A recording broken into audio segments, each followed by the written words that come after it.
ಕರ್ನಾಟಕ ದಲಿತ ರಕ್ಷಣಾ ವೇದಿಕೆ ಹಾಗೂ ದಲಿತ ಸಂಘಟನೆಗಳ ಒಕ್ಕೂಟದ ರಾಜ್ಯಾಧ್ಯಕ್ಷರಾದ ಎನ್ ವೆಂಕಟೇಶ್ ನೇತೃತ್ವದಲ್ಲಿ ವೈಟ್ಫೀಲ್ಡ್ ಪೊಲೀಸ್ ಸ್ಟೇಷನ್ ಎದುರು ಬೃಹತ್ ಪ್ರತಿಭಟನೆ. ಸರ್ಕಾರಿ ಜಮೀನುಗಳಿಗೆ ನಕಲಿ ದಾಖಲೆ ಸೃಷ್ಟಿಸಿ ಅಧಿಕಾರಿಗಳಿಗೆ ಬೆದರಿಕೆ ಒಡ್ಡಿ ಬಿಲ್ಡರ್ಗಳಿಗೆ ಭಯಪಡಿಸುವ ಆರ್ಟಿಐ ಕಾರ್ಯಕರ್ತ ಪರಮೇಶ್ವರ್ ವಿರುದ್ಧ ಕ್ರಮ ಕೈಗೊಳ್ಳಬೇಕು ಹಾಗೂ ಗಡೀಪಾರು ಮಾಡಬೇಕೆಂದು ಆಗ್ರಹಿಸಿದರು. ಇವನ ಅವ್ಯವಹಾರಕ್ಕೆ ಕುಮ್ಮಕ್ಕು ನೀಡುವ ರೆವೆನ್ಯೂ ಇನ್ಸ್ಪೆಕ್ಟರ್ ಮುರಳಿರವರನ್ನು ಕರ್ತವ್ಯದಿಂದ ವಜಾಗೊಳಿಸಬೇಕೆಂದು ಆಗ್ರಹಿಸಿ ವೆಂಕಟೇಶ್ ನೇತೃತ್ವದಲ್ಲಿ ನೂರಾರು ಮಂದಿ ಕಾರ್ಯಕರ್ತರು ಜಮಾಯಿಸಿ ಪರಮೇಶ್ವರ್ ವಿರುದ್ಧ ಧಿಕ್ಕಾರ ಕೂಗಿ ಕೂಡಲೇ ಕ್ರಮ ಕೈಗೊಳ್ಳಬೇಕೆಂದು ಆಗ್ರಹಿಸಿದರು. ವಿವಿಧ ಸಂಘಟನೆಯ ಮುಖಂಡರು ಹಾಗೂ ಕಾರ್ಯಕರ್ತರು ಪ್ರತಿಭಟನೆಯಲ್ಲಿ ಭಾಗವಹಿಸಿದ್ದರು. ಸರ್, ಇವತ್ತು ಮಾದೇಪುರ ವಿಧಾನಸಭಾ ಕ್ಷೇತ್ರದಲ್ಲಿರುವಂಥ ವೈಟ್ಫೀಲ್ಡ್ ವಿಭಾಗೀಯ DCP ಕಚೇರಿ ಮುಂಭಾಗದಲ್ಲಿ ನಾವು ಇವತ್ತು ದೊಡ್ಡ ಮಟ್ಟಕ್ಕೆ ಒಂದು ಪ್ರತಿಭಟನೆ ಹಮ್ಮಿಕೊಂಡಿದ್ವಿ. ನಮ್ಮ ಕಾಡ್ಗೋಡಿ ವಾರ್ಡಿನ ವ್ಯಾಪ್ತಿಯಲ್ಲಿರುವಂಥ ಬೆಳತೂರು ಗ್ರಾಮದಲ್ಲಿ ವಾಸವಾಗಿರುವಂಥ ಪರಮೇಶ್ ವಿ ಎಂಬುವನು is a present rowdy sheeter, ವಂಚಕ, ಹೆಣ್ಮಕ್ಳ ಬಗ್ಗೆ ಅಸಭ್ಯ ರೀತಿಯಲ್ಲಿ ವರ್ತನೆ ಮಾಡೋದು ಮತ್ತು ಅಗೌರವವಾಗಿ ಕೆಟ್ಟ ಪದಗಳನ್ನು ಯೂಸ್ ಮಾಡಿರೋದು. ಮತ್ತು ವಿಶೇಷ ಏನಂದರೆ ಇವತ್ತು RTI ಕಾರ್ಯಕರ್ತ ಅಂತಾನೆ ಅಥವಾ ಲೋಕಾಯುಕ್ತನಲ್ಲಿ ನನಗೆ ಅವರು ಇವ್ರು ಗೊತ್ತು ಅಧಿಕಾರಿಗಳಂತ ಹೇಳ್ತಾನೆ, ಮತ್ತು NGT ಇವ್ರಿಗೆ ಗೊತ್ತು ಅಂತಾನೆ. NGT, ಲೋಕಾಯುಕ್ತ, ಈ RTI ಈ ಎಲ್ಲ ಇಲಾಖೆಗಳನ್ನು ದುರ್ಬಲಗೊಳಿಸ್ತಾ ಇದ್ದಾನೆ ಇವನು. Is A fraud. ಅವನು 48 ಕೇಸ್ ಇದೆ ಸರ್ ಅವನ ಮೇಲೆ. ರೇಪ್ ಕೇಸ್ ಇದೆ, ಆಮೇಲೆ ಮತ್ತು ಕಳ್ಳತನದ ಕೇಸು, ವಂಚನೆ ಮಾಡಿರೋದು, ಮೋಸ ಮಾಡಿರೋದು, ಸುಮಾರು ಕೇಸ್ಗಳಿದೆ ಅವನ ಮೇಲೆ. ಅದಕ್ಕೆ ಇವತ್ತು ಕರ್ನಾಟಕ ದಲಿತ ರಕ್ಷಣಾ ವೇದಿಕೆ ಮತ್ತು ದಲಿತ ಸಂಘಟನೆಗಳ ಒಕ್ಕೂಟದಿಂದ ಇವತ್ತು ಭಾಳ ದೊಡ್ಡ ಮಟ್ಟಕ್ಕೆ ಹೋರಾಟ ಮಾಡಿದ್ದೀವಿ. ಮಾನ್ಯ DCP ಸಾಹೇಬ್ರು ಇವತ್ತು ಏನೋ ಬಂದೋಬಸ್ತ್ ಇರೋದ್ರಿಂದ ಮಾನ್ಯ ಇನ್ಸ್ಪೆಕ್ಟರ್ ಸಾಹೇಬ್ರಿಗೆ ನಾವು ಮನವಿಯನ್ನು ಕೊಟ್ಟಿದ್ದೀವಿ. ಕೂಡಲೇ ಅವನ್ನ ಇಲ್ಲಿಂದ ಬಂಧಿಸಿ ಗಡೀಪಾರು ಮಾಡಬೇಕು. ಮತ್ತು ಏನಂದರೆ ಅವನು ದೊಡ್ಡ ದೊಡ್ಡ ಬಿಲ್ಡರ್ಗಳು, ಪ್ರತಿಷ್ಠಿತ ಬಿಲ್ಡರ್ಗಳಿಗೆ ಅವನು ಕಿರುಕುಳ ಕೊಡೋದು, ಪೊಲೀಸ್ ಅಧಿಕಾರಿಗಳು ಕಿರುಕುಳ ಕೊಡೋದು, ಮಾಧ್ಯಮ ಯೂಟ್ಯೂಬ್ ಚಾನಲ್ ಅವ್ರಿಗೆ ಕಿರುಕುಳ ಕೊಡೋದು, ಏನಾದರೂ ಅವನ ವಿರುದ್ಧ ಪ್ರಚಾರ ಮಾಡ್ತೀನಿ ಅಂದರೆ ನಿಮ್ಮ ಮೇಲೆ ಡೆಪರ್ಮೆಂಟ್ ಕೇಸ್ ಹಾಕ್ತೀನಿ ಅಂತ ಹೇಳೋದು, ಭಾಳ ದೊಡ್ಡ ಮಟ್ಟಕ್ಕೆ ಅವನು ಬ್ಲ್ಯಾಕ್ ಮೇಲ್ ಮಾಡಿ ದುಡ್ಡು ಮಾಡ್ತಾ ಇದ್ದಾನೆ. ಅದರ ಒಂದಂತೂ ನಿಜ, ನಾವಿವತ್ತು ಈ ಭಾಗದಲ್ಲಿ ನಮ್ಮ ವೈಟ್ಫೀಲ್ಡ್ನ DCP ಸಾಹೇಬ್ರ ಗಮನಕ್ಕೆ ತಂದಿದ್ದೀವಿ, ಅಡಿಷನಲ್ ಕಮಿಷನರ್ ಗಮನಕ್ಕೆ ತಂದಿದ್ದೀವಿ. ಅವನಿಗಾಗಲೇ 1,25,00,000 ತೊಗೊಂಡವನೇ ಸಾಮಾಜಿಕ ಜಾಲತಾಣದಲ್ಲಿ ಸುಳ್ಳು ನನ್ನ ಮೇಲೆ ಸೂರಣ್ಣ ವೆಂಕಟೇಶ್ ಅವರು ಮರ್ಡರ್ ಮಾಡ್ತಾರೆ, ಇಂಥವರು ನನ್ನ ಇದು ಮಾಡ್ತಾರೆ ಅಂತೇಳಿ ಬಟ್ಟೆ ಬಿಚ್ಕೊಂಡು ವೈಟ್ಫೀಲ್ಡ್ ಠಾಣೆ ಮುಂಭಾಗದಲ್ಲಿ ಅವನು ಇನ್ಸ್ಪೆಕ್ಟರ್ ಹತ್ರ ಮಾತಾಡಿ FIR ಹಾಕಬೇಕು ಅಂದರು.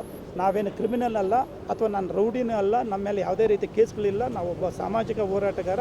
ಕೂಡಲೇ ಅವನ ಜೊತೆಯಲ್ಲಿ ಯಾರೋ ಪರಮೇಶ್ ಜೊತೆಯಲ್ಲಿ ಯಾರು ಶಾಮೀಲಾಗಿದ್ದಾರೆ, BBMP RI ಮುರಳಿ ಎಂಬುವನು ಮರತಳ್ಳಿ ವಾರ್ಡಲ್ಲಿ ಕೆಲಸ ನಿರ್ವಹಿಸ್ತಾ ಇದ್ದಾನೆ.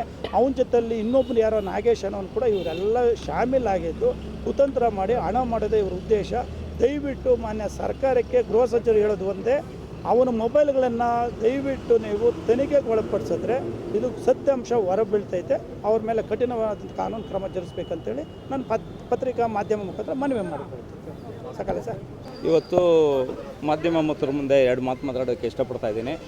ಯಾಕಂದರೆ ಈ 420 ಪರ್ಮಿಷನ್ನವನು ನನ್ನ ಕಡೆಯಿಂದ ಹಂತವಾಗಿ 1,25,00,000 ಪಡೆದು ಆಮೇಲೆ ಅದನ್ನು ಕೇಳಿದ್ದಕ್ಕೆ ಇವಾಗ ಹಲವಾರು ಇಲ್ದಿದ್ದು ನಮ್ಮ ದಲಿತ ಸಂಘಟನೆ ಮೇಲೆ ರಾಜನಾಯಕರು ಕೇಳಿದ್ದಕ್ಕೆ ಅವರು ಒಂದು ಕರಪತ್ರ ಬಿಟ್ಟಿದ್ದಕ್ಕೆ ಸುಳ್ಳು ಆರೋಪ ಹೊರಿಸಿ ಆಮೇಲೆ ಅವ್ರ ಮೇಲೆ ಕೇಸುಗಳು ಹಾಕೋದಾಗಲಿ ಇನ್ನೊಂದಾಗಲಿ ಈತ ಬೆದರಿಕೆ ಹಾಕೋದಾಗಲಿ ಒಬ್ಬ ರೌಡಿ ಶೀಟ್ರು ಕೋಣಕುಂಟೆ ವೆಂಕಟೇಶನ್ ಅವ್ರ ವಿರುದ್ಧವಾಗಿ ಅವ್ರ ಕಡೆ ನಾನು ಕಂಪ್ಲೇಂಟ್ ಮಾಡ್ತಾಯಿದ್ದೀನಿ, ಅವ್ರ ಮೇಲೆ FIR ಮಾಡ್ತಾಯಿದ್ದೀನಿ ಅಂತ ಸುಳ್ಳು ಟೈಪಿಂಗ್ ಮಾಡೋದು, ಬ್ಲ್ಯಾಕ್ ಮೇಲ್ ಮಾಡೋದು.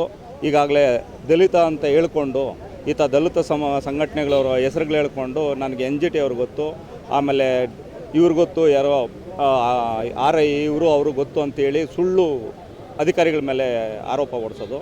ಆಮೇಲೆ ನನ್ನ ಹತ್ರ ದುಡ್ಡು ತೊಗೊಂಡಿರೋ ಪ್ರೂಫ್ ಇದೆ, ವಾಟ್ಸಪ್ ಕಾಲಲ್ಲಿ ಮಾತಾಡಿದ್ದಾನೆ. ಅದು ನಿಮ್ಗೆ ಗೊತ್ತಿದ್ದಂಗೆ ಎಲ್ಲ ಮಾಧ್ಯಮರ ಮುಂದೆ ಆತ ನಾನು ತೊಗೊಂಡಿಲ್ಲ, ನನ್ನ ಬೆದರಿಕೆ ಹಾಕಿ ನೀನು ಹೇಳ್ಬಾರ್ದು ಅಂತೇಳಿ ನನ್ನ ಪ್ರಾಣ ಬೇಕೆ ಆಗ್ತಾನೆ. ಸೂಕ್ತ ಕ್ರಮ ತಗೊಳ್ಳಿ ಅಂತ ಪೊಲೀಸ್ ಇನ್ಸ್ಪೆಕ್ಟರ್ ಸಾಹೇಬರಿಗೆ ಇವಾಗ ದೂರು ಸಲ್ಲಿಸಿದೆ. ಜೈ ಭೀಮ್ ಬಂಧುಗಳೇ, ಏನು ಇವತ್ತು ವೈಟ್ಫೀಲ್ಡ್ ಪೊಲೀಸ್ ಸ್ಟೇಷನ್ ಮುಂಭಾಗದಲ್ಲಿ ಒಬ್ಬ ದಲಿತ ಅಂತೇಳಿ ದಲಿತನಲ್ಲದವನು ದಲಿತರ ಮೇಲೆ ಬೆದರಿಕೆಗಳನ್ನು ಹಾಕಿ ಮತ್ತು ಹಣಕಾಸಿನ ವಿಚಾರದಲ್ಲಿ 1,25,00,000 ವಿಜಯಕುಮಾರ್ ಕಡೆಯಿಂದ ಪರ್ಮಿಷನ್ ಅವ್ರು ಪಡ್ಕೊಂಡು ಕೇಳಕ್ಕೆ ಹೋಗಿದ್ದಕ್ಕೋಸ್ಕರ ಪ್ರಾಣ ಬೆದರಿಕೆ ಹಾಕೋದು, ಆಮೇಲೆ ವಾಟ್ಸಪ್ ಕಾಲ್ಗಳಲ್ಲಿ ಬೈಯೋದು, ಅದರಲ್ಲಿ ರೆಕಾರ್ಡಿಂಗ್ ಮಾಡ್ಕೊಳಕ್ಕಾಗಲ್ಲ ಅಂತೇಳಿ ಅವ್ರಿಗೆ ಬೈಯೋದು. ಅನಂತರ ಬಂದುಬಿಟ್ಟು ಇನ್ನೂ ಹಲವಾರು ಅಧಿಕಾರಿಗಳ ಜೊತೆ ಶಾಮೀಲಾಗಿ ಅವ್ಯವಹಾರಗಳು ಮಾಡೋದು. ಅವನ್ನ ಇಲ್ಲಿ ಉದ್ದಿಮೆ ಮಾಡ್ಕೊಂಬಿಟ್ಟು ಅವನ ಅವ್ಯವಹಾರಗಳನ್ನ ಅದು ಕಡಿವಾಣ ಆಗಬೇಕು ಈ ಲೋಕಲ್ ಪೊಲೀಸ್ ಅಧಿಕಾರಿಗಳು. ಹಿಂದೆನೂ ಸಹ ಅವನ್ನ ಒಂದು ಅಹಿತಕರ ಘಟನೆಗಳು ಮತ್ತು ಈ 420 ಕೆಲಸಗಳು ಮಾಡ್ಕೊಳ್ಳೋಂಥ ವಿಚಾರದಲ್ಲಿ ಹಿಂದೆ ಇದ್ದಂಥ ಬಾಬುರವರು ಅವ್ರಿಗೆ ಒಳ್ಳೆಯ ಪನಿಷ್ಮೆಂಟ್ ಕೊಟ್ಟು ವ್ಯವಸ್ಥಿತವಾಗಿ ಕಳಿಸಿದ್ದಾರೆ. ಆತನು ಮೂಲತಃ ಬಂದ್ಬಿಟ್ಟು ಬಲ್ಜಿಗ ಸಮುದಾಯಕ್ಕೆ ಸೇರಿದವನು. ಅದನ್ನ ದಲಿತ ಅನ್ನೋ ಒಂದು ಪದನ ದುರ್ಬಳಕೆ ಮಾಡಿಕೊಂಡು ಇಲ್ಲಿ ನಮ್ಮ ಹೋರಾಟಗಾರರಿಗೆಲ್ಲ ತೊಂದರೆ ಕೊಡ್ತಾವನೆ. ದಯವಿಟ್ಟು ಅದನ್ನು ನಿಲ್ಲಿಸಬೇಕು. ನಿಮ್ಮದೇನೇ ಇದ್ದರೂ ಸಹ ಆಚೆಗಡೆ ಮಾಡ್ಕೊಳ್ರಿ, ಕಾನೂನು ಚೌಕಟ್ಟಲ್ಲಿ ಏನಿದ್ರು ಮಾಡ್ಕೊಂಡೋಗಿ. ಸುಮ್ಮನಾದ್ರೂ ಇಲ್ಲ ಸಲ್ಲದ ಆರೋಪಗಳನ್ನ ಹೊರಿಸೋದು. ಆಮೇಲೆ ಕೆಲವು ನಿಷ್ಠಾವಂತ ನಿನ್ನೆ ನೋಡಬೇಕಾಗಿತ್ತು, 16ನೇ ತಾರೀಕು ಹೋರಾಟ ಮಾಡವ್ರೆ. 16ನೇ ತಾರೀಕು ಹೋರಾಟ ಮಾಡಿದ ವಿಚಾರದಲ್ಲಿ ಮಾನ್ಯ ಜಿಲ್ಲಾಧಿಕಾರಿಗಳ ವಿಚಾರದಲ್ಲಿ, ತಹಶೀಲ್ದಾರ್ ವಿಚಾರದಲ್ಲಿ ನೀವು ಹೋರಾಟ ಮಾಡಿದ್ರೆ ಕಾನೂನು ಚೌಕಟ್ಟಲ್ಲಿ ಹೋರಾಟ ಮಾಡ್ಕೊಳ್ರಿ, ನಾವು ಬೇಡ ಅಂತ ಹೇಳಲ್ಲ. ಇಲ್ಲ ಸಲ್ಲದ ಆರೋಪಗಳನ್ನ ಹೊರಿಸೋದು ಮತ್ತು ಆಮೇಲೆ ನಿಷ್ಠಾವಂತ ಅಧಿಕಾರಿಗಳನ್ನ ಕಡಿವಾಣ ಹಾಕೋದನ್ನ ಅದನ್ನ ದಯವಿಟ್ಟು ಮಾಡೋಕ್ಕೆ ಹೋಗಬಾರ್ದು.